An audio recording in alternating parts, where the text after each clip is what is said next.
الحمدللہ رب العالمین والصلاة والسلام علی سید الانبیاء والمرسلین نبینا محمد وعلی آلہ وصحبہ اجمعین اما بعد رب اشرح لی صدری ویسر لی امری واحلل عقدۃ من لسانی یفقہوا قولی۔ محترم ناظرین کرام، احباب گرامی و دیگر سامعین،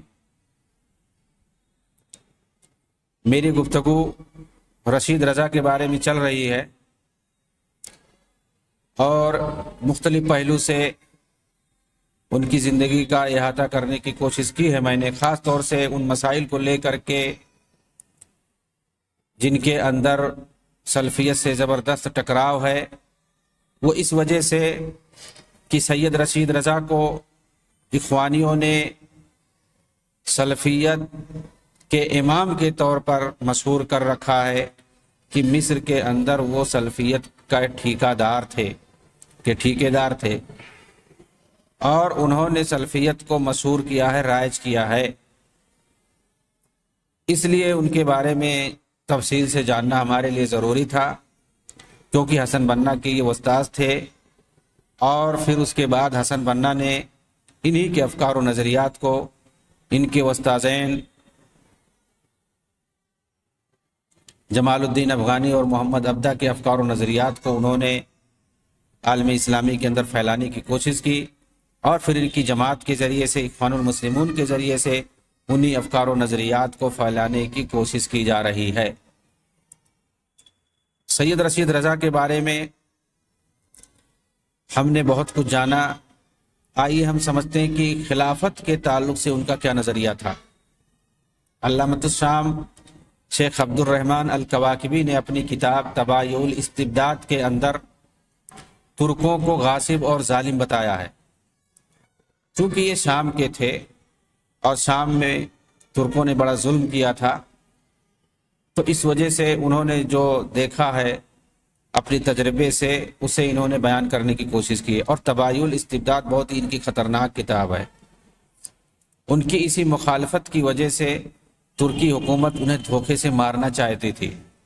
مگر وہ استنبول کبھی نہیں گئے، پھر بھی قاہرہ کے اندر انہیں زہر دے کر مار دیا گیا۔ یہ عبد الرحمن الکواکبی، علامہ کواکبی کے اسی کتاب سے متاثر ہو کر شیخ محمد رشید رضا نے الخلافہ والامامۃ الکبریٰ نامی کتاب لکھی تھی، جس میں خلافت کو ترکوں سے عربوں کی طرف منتقل کرنے کی انہوں نے بات کی ہے۔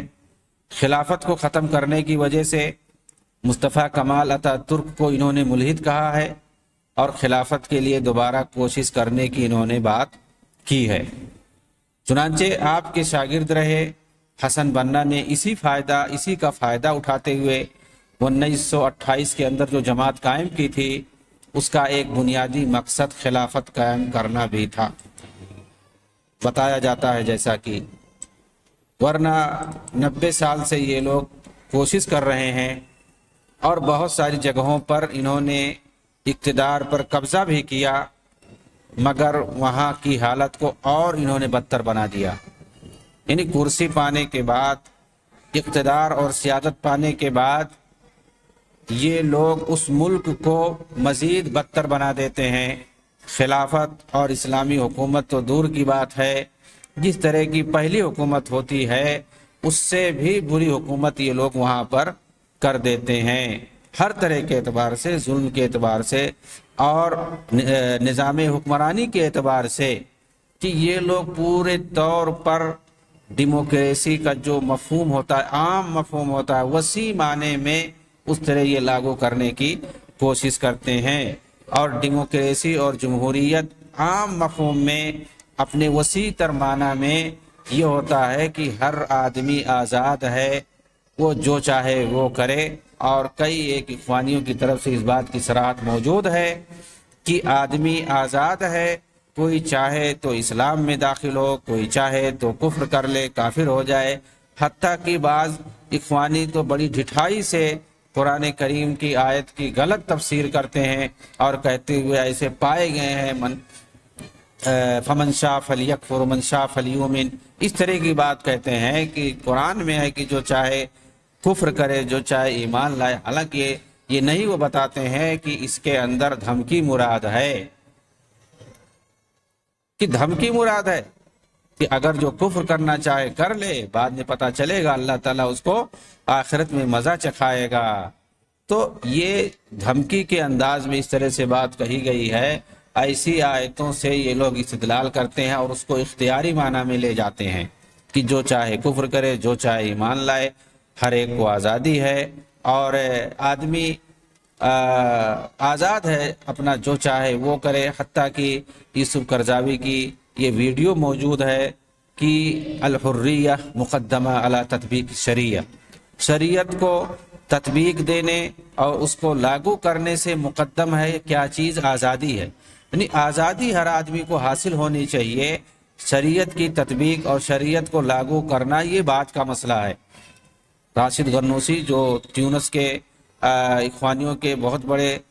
لیڈر مانے جاتے ہیں، انہوں نے کیا کہا کہ جو چاہے نماز پڑھے، جو چاہے کنیسہ میں جائے، جو چاہے مسجد میں جائے، جو چاہے شراب پیے، جو چاہے پردہ کرے، جو چاہے نہ کرے، اس میں حکومت کا کوئی دخل نہیں ہے، ہر شخص شخصی طور پر آزاد ہے، اس کو اختیار ہے، جو چاہے وہ کرے۔ حکومت کا کام ہے لوگوں تک سہولیات کا پہنچانا، لوگوں تک سہولیات کا فراہم کر دینا، یہ حکومت کا کام ہے۔ شخصی طور پر، فکری طور پر آدمی آزاد ہے، آدمی جو چاہے وہ خیال رکھے، جو چاہے جیسا فکر و عقیدہ نظریہ رکھے، کوئی مسئلہ نہیں ہے، جو چاہے وہ کرے، مطلب عبادات میں، اعمال میں جو چاہے وہ کرے، کچھ بھی کر سکتا ہے، مطلب دوسرے کے خلاف، کسی فرد کے خلاف کوئی قدم نہیں اٹھا سکتا ہے، ورنہ وہ آزاد ہے، جو چاہے وہ کرے۔ حالانکہ اسلامی ریاست میں ایسا نہیں ہوتا ہے۔ اور اسی طرح سے محمد مرسی سے جب پوچھا گیا کہ تمہاری حکومت آ گئی ہے، اب حدود اور قصاص نافذ کرو گے، اسلامی شریعت نافذ کرو گے یا نہیں کرو گے؟ تو کہا حدود قصاص کیا ہوتا ہے، یہ تو پرانی باتیں ہیں، اس دور میں ایسا ممکن نہیں ہے، اور جہاں تک شریعت نافذ کرنے کی بات ہے تو اس وقت ممکن نہیں ہے۔ ہمارے سامنے 1923 کا پرانا دستور موجود ہے، مصری دستور موجود ہے، اور ہمارے سامنے پارلیمانی نظام ہے، وہی پارلیمنٹ ہماری شریعت ہے، وہی سب کچھ قانون بنے گا۔ عوام کو اقتدار حاصل ہے، عوام کو اختیار ہے، وہ جو چاہے وہ فیصلہ کرے، نعوذ باللہ۔ یعنی عوام کو انہوں نے اختیار دے دیا کہ جو قانون انسان نے بنا دیا اسی کو لاگو کریں گے۔ اور دوسری طرف دیکھیے ان لوگوں کی کہ ایک طرف قرآن کی آیت پڑھیں گے وَمَن لَّمْ يَحْكُم بِمَا أَنزَلَ اللَّهُ فَأُولَٰئِكَ هُمُ الْكَافِرُونَ، یہ دوسروں کے لیے،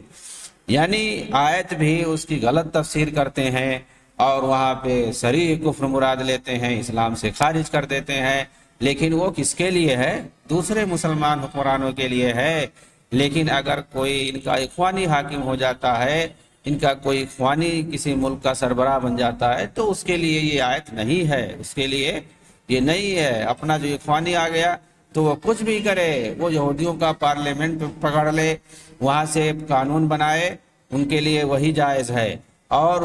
ان کے یہاں وہ شریعت وریعت کچھ نہیں ہے۔ شریعت کب تک ان کے یہاں رہتی ہے؟ پوری تجربے کی بات بتا رہے ہیں آپ۔ ان کی کئی جگہ حکومت آئی ہے، انہوں نے حکومت باقاعدہ کیا ہے، ایسا 1 سال 2 سال کا مسئلہ نہیں ہے، 4 سال 15 سال 20 سال انہوں نے حکومت کی ہے اخوانیوں نے، لیکن کہیں پر انہوں نے شریعت لاگو نہیں کیا، کہیں پر انہوں نے حدود اور قصاص کا نفاذ نہیں کیا، مطلب کوئی چیز نہیں، بلکہ بدتر سے بدتر انہوں نے حکومت کی ہے۔ جمہوریت کا، جیسا کہ میں نے بتایا، یورپ اور انگریزوں کا، یہودیوں کا بنایا ہوا جو نظام ہے ڈیموکریسی، اس کے وسیع تر مفہوم میں انہوں نے عمل کیا ہے۔ اور وہی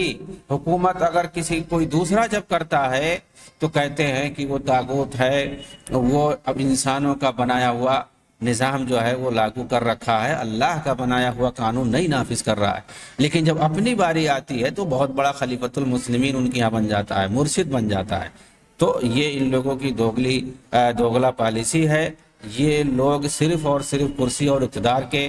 بندے ہیں، ان کو کرسی مل جائے، ان کو اقتدار مل جائے، پھر وہ سب کچھ بھول جاتے ہیں۔ جب تک نہیں ملتی ہے کرسی انہیں، جب تک یہ شریعت کا نام لیتے ہیں، جب تک یہ میڈیا کے اندر، پبلک کے اندر مسحور کرتے ہیں، اسلام کا نام لیتے ہیں، ہاں الحل والاسلام هو الحل، یعنی اسلام ہی حل ہے، اس طرح کا نعرہ یہ لگاتے ہیں۔ اور جیسے ہی کرسی مل جاتی ہے، آپ 2010، 11، 12 یہ واقعات جو ہوئے ہیں عربوں کے اندر، آپ اس وقت کے اخبار پڑھ لیں تو سمجھ میں آ جائے گا کہ یہ کس طرح سے نعرے لگاتے تھے ملکوں کے اندر، ہم یہ کر ڈالیں گے، ہم وہ کر ڈالیں گے، یہ سب طاغوتی نظام ہے، سب کو اکھاڑ پھینکیں گے اور ہم حکومت قائم کریں گے تو ایسا کر دیں گے، ویسا کر دیں گے۔ 5 سال 8 سال ہو گئے، ان لوگوں نے کیا کیا؟ جہاں جہاں ان کی حکومتیں آئیں، جہاں جہاں انہوں نے نظام کو درہم برہم کیا، آخر کیا انہوں نے کر لیا؟ کچھ نہیں کیا انہوں نے سوائے تباہی اور بربادی کے، ہر اعتبار سے، سیاسی اعتبار سے، فوجی اور عسکری اعتبار سے، اخلاقی اور دینی اعتبار سے، ہر اعتبار سے انہوں نے تباہی اور بربادی کی ہے، اور انہوں نے دشمنوں کا، اعداء اسلام کا اعلی کار بن کر کے مسلمانوں کے لیے تباہی کا باعث بنے ہیں۔ اللہ تعالی ہمیں ان کی جو ہے کارستانیوں سے محفوظ رکھے۔ اور آگے جو ہے ہمیں رشید رضا کے بارے میں، جن کو بہت بڑا سلفی عالم بتانے کی کوشش کی جاتی ہے، ان کے بارے میں ہم بتاتے ہیں، ان کے بارے میں، اور اسی طرح سے محمد ابدار جمال الدین افغانی کے بارے میں، اور پھر اس کے بعد ان تینوں سے حسن بننا کا کیا تعلق رہا ہے، قلبی تعلق، سیاسی تعلق، دینی تعلق، اخلاقی تعلق، کس طرح سے انہوں نے ان ارواح ثلاثہ ہم ان کو کہہ سکتے ہیں حسن بننا کے لیے اور اخوانیوں کے لیے، یہ تینوں شخصیتیں، چاہے وہ افغانی کی شخصیت ہو، چاہے وہ محمد ابدہ کی شخصیت ہو یا رشید رضا کی شخصیت ہو، ارواح ثلاثہ کی حیثیت رکھتی ہیں۔ اسی لیے میں نے ہیڈنگ قائم کیا ارواح ثلاثہ اور حسن بننا۔ اخوانیوں کے بہت ہی معتبر عالم اور حسن بننا کے ساتھی محمد غزالی، یہ اپنی کتاب دستور الوحدہ الثقافیہ بین المسلمین، اس کے صفحہ نمبر 9 پر یہ لکھتے ہیں، شیخ محمد غزالی یہ حسن بننا کے بھی ساتھ رہ چکے ہیں، اور یہ جماعت کے اندر بہت بڑے آدمی مانے جاتے تھے، لیکن گستاخی کی وجہ سے ان کو نکال دیا گیا حسن بننا کے زمانے ہی میں، پھر اس کے بعد ان کو لیا گیا۔ بہرحال ان کی وہ وقار دوبارہ نہیں آئی، ان کو بہت ہی ٹرول کیا گیا اخوانیوں کی طرف سے۔ اخوانیوں کے دراصل انہوں نے حسن بننا کے اور ان کے کرتوتوں کے خلاف کچھ لکھ دیا تھا میڈیا میں، اخبارات کے اندر، تو ان کا خوب ٹرول کیا گیا، ان کو کیا کیا کہا گیا آپ سمجھ نہیں سکتے ہیں، لیکن بعد میں ان کو پھر قبول کر لیا گیا۔ ظاہر سی بات ہے، بہت بڑے آدمی تھے، بہت بڑے لکھاڑی تھے، بہت بڑے عالم تھے، اس لیے ان کو پھر قبول کر لیا گیا، لیکن وہ حیثیت ان کی نہیں رہی جو حیثیت اخوانیوں کی یہاں ہوتی ہے۔ ظاہر سی بات ہے ان کے یہاں یہ ہے کہ آدمی ایک دم مطیع فرما بردار ہوتا ہے، ایک دم غلام بن کر کے رہنا چاہیے، جو اعتراض بالکل نہیں کر سکتے ہیں۔ ہم تو سوچتے تھے کہ جو ہے یہ بریلوی ہیں، یہ تبلیغی ہیں، ان کے یہاں کوئی اپنے شیخ کے خلاف، کوئی اپنے امام، اپنے استاذ کے خلاف کوئی کچھ ٹوک نہیں سکتا ہے، کوئی سوال نہیں کر سکتا ہے، کوئی بھی سوال ہو ذہن میں ہو دبا کے رہ جاؤ، ہم سوال نہیں کر سکتے ہیں، اپنے دل کی بات نہیں رکھ سکتے ہیں، یہ ہم سوچتے تھے۔ لیکن جب اخوانیت کے بارے میں نے پڑھا تو دیکھا کہ یہ لوگ کتنے اندھے ہیں، ان کے یہاں تقلید کس طرح سے کوٹ کوٹ کر بھری ہوتی ہے، اور کس قدر یہ اندھے غلام ہوتے ہیں۔ یہ اپنے مرشدوں کے بارے میں، اپنے سربراہوں کے بارے میں ان سے بڑا جو ہوتا ہے، کئی سٹیپ ہوتے ہیں ان کے یہاں، تو اگر ان کا کوئی سینئر ہے، کچھ بھی نہیں یہ لوگ بول سکتے ہیں، نہ اس کو ٹوک سکتے ہیں، نہ اس کو غلط کہہ سکتے ہیں، اس کی غلط باتوں کو یہ لوگ اچھال نہیں سکتے ہیں، اس نے جو برائی کیا ہے، اس نے جو غلط کیا ہے، یہ کچھ نہیں کہہ سکتے ہیں۔ آپ حیران ہو جاؤ گے، عبدالحکیم عابدین نام کے جو بہنوئی تھے حسن بننا کے بہنوئی تھے، وہ انہوں نے غلط کیا، ان کے اندر اخلاقی برائیاں پائی جاتی تھی۔ احمد سکری اور اس طرح سے کچھ لوگوں نے ان کا بھانڈا پھوڑا اور بتایا کہ بھائی یہ برائی ان کے یہاں پائی جاتی ہے، لیکن جب ان کا بھانڈا پھوڑا گیا، کون لوگ؟ جو حسن بننا کے بالکل ساتھ تھے شروع ہی سے، بلکہ 1928 سے پہلے ہی سے بچپن کے دوست تھے، اور پھر اس کے بعد جماعت قائم ہونے کے بعد ساتھ میں رہے، ان لوگوں نے ان کا بھانڈا پھوڑا اور ان کے بارے میں بتایا کہ ان کی وجہ سے جماعت کی بدنامی ہو رہی ہے، یہ بد اخلاق ہیں، ایسا ہے ویسا ہے، ان کو جماعت سے نکالا جائے۔ جماعت سے نکالنے کے لیے ان لوگوں نے مہم چلا دی تھی، جن لوگوں نے مہم چلائی سب کو نکال دیا گیا جماعت سے، اور عبدالحکیم عابدین جو کہ حسن بننا کے بہنوئی تھے، ان کو اسی جگہ پہ باقی رکھا گیا، مکتبۃ الارشاد کے اندر ان کو باقی رکھا گیا، نکالا نہیں گیا ایسے آدمی کو، ایسے فاسق اور فاجر آدمی کو۔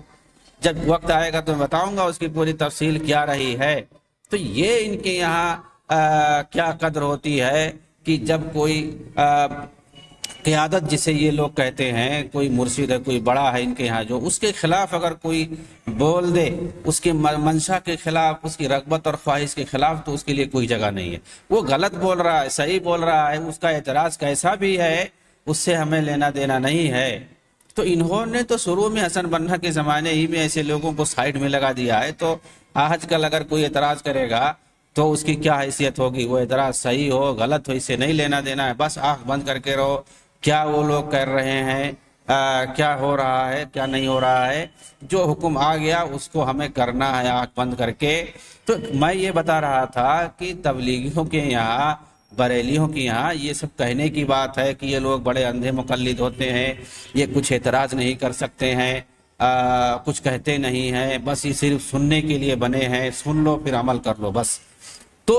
یہ صرف ہم جانتے تھے، لیکن اخوانیوں کے یہاں جب آپ گھس کر کے دیکھو گے، ان کو پڑھو گے، ان کی تاریخ جب جاننے کی کوشش کرو گے، تو یہ سمجھ میں آئے گا کہ ان سے بڑا اندھا مقلد، ان سے بڑا تابع اور فرما بردار کوئی نہیں ہوتا ہے۔ جس طرح سے یہ اپنے آقاؤں کی فرما برداری کرتے ہیں، اندھا ہو کر کے، اندھا غلام بن کر کے، کوئی اعتراض نہیں کر سکتے ہیں، ایک ایک سے مطلب بلنڈر ان کے یہاں موجود ہیں، لیکن یہ کبھی اس کے خلاف بول نہیں سکتے ہیں، چاہے اصلاحی گر سے ہو، اصلاحی کے گر سے ہو، لیکن یہ لوگ نہیں بول سکتے ہیں۔ تو میں بات کر رہا تھا محمد غزالی کے بارے میں، انہوں نے کیا لکھا ہے حسن بننا کے تعلق سے کہ ان کا ارواح ثلاثہ کے ساتھ کیا تعلق رہا ہے۔ کہتے ہیں کہ حسن بننا شیخ محمد عبدہ اور شیخ رشید رضا کے منہج سے اچھی طرح واقف تھے، اور رشید رضا سے علمی بحث بھی کرتے تھے، اور ان دونوں کے علمی کارناموں سے استفادہ بھی کرتے تھے۔ غزالی اپنی ایک دوسری کتاب علل و ادویہ کی صفحہ نمبر 122 کے اندر لکھتے ہیں، ان الرجال الثلاثہ، یہ ارواح ثلاثہ کی بات میں کر رہا ہوں، ان الرجال الثلاثہ جمال الدین الافغانی و محمد عبدہ و رشید رضا ہم قادۃ الفکر الواعی الذکی فی القرن الاخیر۔ یہ جو آخری صدی ہے، یعنی مطلب وہ موجودہ صدی 20ویں صدی کو مراد لے رہے ہیں، یہ 20ویں صدی جو ہے، اس صدی کے اندر فکری میدان کے شہسوار تھے یہ تینوں۔ کون؟ جمال الدین افغانی، محمد عبدہ اور رشید رضا۔ آگے کہتے ہیں کہ پھر میں نے استاد بننا کو دیکھا، الشہاب اخبار نکالنے لگے، جس میں وہ تفسیر کا باب بھی لکھتے تھے۔ سورہ رات سے اس کا افتتاح کیا، سورہ رات سے افتتاح کیا انہوں نے۔ میں نے پوچھا تفسیر کی ابتدا یہاں سے کیوں آپ نے کی ہے؟ ظاہر سی بات ہے، کوئی تفسیر لکھے گا تو وہ سورہ فاتحہ سے، سورہ بقرہ سے افتتاح کرے گا، تو انہوں نے کہاں سے افتتاح کیا؟ سورہ رات سے کیا۔ تو کہا، میں نے پوچھا بھائی یہاں سے آپ کیوں تفسیر کر رہے ہیں؟ تو حسن بننا نے جواب دیا، میرے شیخ کبیر محمد رشید رضا نے تفسیر کو یہیں پر ختم کیا تھا، یعنی سورہ یوسف تک انہوں نے کی تھی۔ کہا اس لیے میں یہاں سے کر رہا ہوں۔ میں نے دل میں کہا عظیم شخصیتوں کو عظیم شخصیتیں ہی سمجھتی ہیں۔ یہ محمد غزالی کہہ رہے ہیں، جو ان کے ساتھی ہیں حسن بننا کے۔ اخوانیوں میں ان کی بڑی قدر ہے۔ اسی طرح اخوانی مکتبہ فکر کو آپ دیکھیں گے اگر، تو یہ لگے گا کہ مکمل طور پر المنار مکتبہ فکر۔ المنار جب بولا جاتا ہے تو مطلب یہی کہ محمد عبدہ اور رشید رضا کے جو افکار ہیں اس کے حساب سے یہ مکمل طور پر المنار مکتبہ فکر کا امتداد اور نتیجہ ہے۔ کون؟ اخوانی مکتبہ فکر جو ہے، یہ المنار مکتبہ فکر کا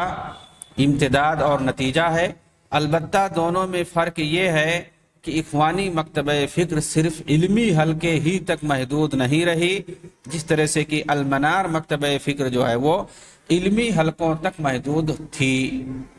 بلکہ یہ اسے عوام الناس تک پھیلایا گیا، اور اس فکری منہج کو عوامی سطح تک لایا گیا، عوامی سطح تک اس کو لایا گیا، اور دور دور تک اس کو پھیلایا گیا، اس کی ترویج کی گئی۔ تو یہ سید رشید رضا تھے، ان کے بارے میں بہت ساری باتیں بتائی گئی۔ وقت کے بہت بڑے عالم شیخ مقبل الوادعی، ان کا تبصرہ کیا ہے رشید رضا پر، جو کہ حسن بنا کے خاص استاد تھے۔ مشہور سلفی عالم دین شیخ مقبل بن ہادی وادعی نے ان کے بارے میں کہا ہے کہ پہلے یہ جاننا ضروری ہے کہ میرے اور محمد رشید رضا کے درمیان کوئی دنیاوی دشمنی نہیں ہے۔ وہ شام کے ہیں، میں یمن کا ہوں، ہمارے درمیان اسلامی رابطہ ہے۔ ہاں، میں نے ان کی جمال الدین افغانی اور محمد ابدا اور ان کے راستے پر چلنے والوں کے یہاں کچھ ایسی غلطیاں دیکھی ہیں کہ جن سے میرا دل تڑپ اٹھا اور ان پر خاموشی مناسب نہیں سمجھا۔ ہاں، یہ میں جانتا ہوں کہ رشید رضا بدعتی صوفیوں اور رافضیوں کے خلاف بعد میں لکھا، مگر یہ واضح رہے کہ اس کے باوجود بھی وہ مذہب سلف پر قائم نہیں تھے کہ اللہ اور اس کے رسول کی طرف سے جو بھی آئے اسے بغیر کسی تعویل، تحریف اور صحیح حدیثوں کو ضعیف کیے بغیر قبول کر لیا جائے، جبکہ یہ ساری چیزیں موصوف میں پائی جاتی ہیں۔ پھر اگر مجھ سے پوچھا جائے کہ جمال الدین افغانی، محمد ابدا اور رشید رضا میں سے کون زیادہ خطرناک ہے، یہ بہت ہی غور سے سننے والی بات ہے۔ کہتے ہیں کہ اگر ان تینوں شخصیتوں میں سے پوچھا جائے مجھ سے کہ کون زیادہ خطرناک ہے تو میں کہوں گا کہ رشید رضا، کیونکہ وہ حدیث کے عالم تھے اور اسی لیے انہوں نے اس علم کے باوجود سنت کا انکار کیا اور لوگوں پر معاملے کو مشکوک بنا دیا۔ آگے کہتے ہیں اس وقت یہ مشہور کیا جا رہا ہے کہ جمال الدین افغانی، محمد ابدا مصری اور رشید رضا یہ مجددین دین و ملت اور مفکرین اسلام میں سے ہیں، اسی لیے انہیں خوب پڑھا گیا اور ان پر ردود بھی لکھے گئے اور ان کی گمراہیاں بیان بھی کی گئیں۔ پھر لوگوں پر ان کی گمراہیاں واضح ہوئیں اور ان کے اعتزالی خرافات سامنے آئے۔ اب تو ان کی گمراہیاں اہل سنت علماء کے نزدیک بالکل عیاں ہے۔ ہاں، رشید رضا کے تعلق سے اب بھی معاملہ پیچیدہ ہے، ان پر پوری طرح نہیں لکھا گیا، اسی لیے بہت سے لوگ ان سے دھوکے میں، خاص طور پر اس وجہ سے بھی کہ انہوں نے مبتدیہ یعنی صوفیوں اور رافضیوں کے خلاف لکھ دیا ہے، اس وجہ سے لوگ اور دھوکہ کھا گئے۔ لوگوں کو کیا معلوم کہ ان کے پاس بھی وہی گمراہیاں ہیں قریب جن کے خلاف انہوں نے لکھا ہے۔ سچ کہا ہے مروان بن محمد تاتری نے جب انہوں نے قاضی عیاض کی سوانے میں اپنی کتاب ترتیب المدارک کے اندر لکھا، ثلاثۃ لا یؤتمنون الصوفی والقصاص والمبتدع یرد علی المبتدع، تین لوگوں پر بھروسہ نہیں کرنا چاہیے، صوفی، قصہ گو اور وہ بدعتی جو بدعتیوں کے خلاف لکھے۔ بہت سے لوگ یہ سمجھ بیٹھے ہیں کہ رشید رضا نے اپنے شیخ محمد ابدا کی مخالفت کی ہے بہت ساری چیزوں میں۔ اس پر شیخ مقبل وادعی کہتے ہیں ایسے لوگوں سے میرا سوال ہے، کیا رشید رضا نے اپنے استاذ کی طرح ان حدیثوں کو رد نہیں کر دیا جو ان کی خواہشات کے مطابق نہیں تھی؟ کیا رشید رضا نے محمد ابدا کے منہج کو نہیں چھوڑ دیا؟ کیا رشید رضا نے محمد ابدا کے منہج کو کبھی چھوڑا؟ آپ دیکھیں گے کہ تفسیر المنار کے اندر سورہ نساء کی آیت نمبر 125 تک کہ جہاں تک محمد ابدا کی تفسیر ہے، اس کے بعد جب رشید رضا نے تفسیر کرنا شروع کی ہے بالکل اپنے استاذ ہی کے منہج پر قائم رہے اور ان حدیثوں کو ضعیف بتایا جو ان کی خواہشات اور عقل کے مطابق نہیں تھی۔ مزید یہ کہ کیا رشید رضا نے جب اپنے شیخ کی تفسیر کو تفسیر المنار کے اندر جمع کیا تھا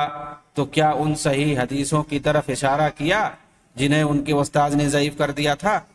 عقائد میں حدیث آحاد کو رد کرنے میں کیا رشید رضا نے اپنے استاذ کے مذہب کو چھوڑا،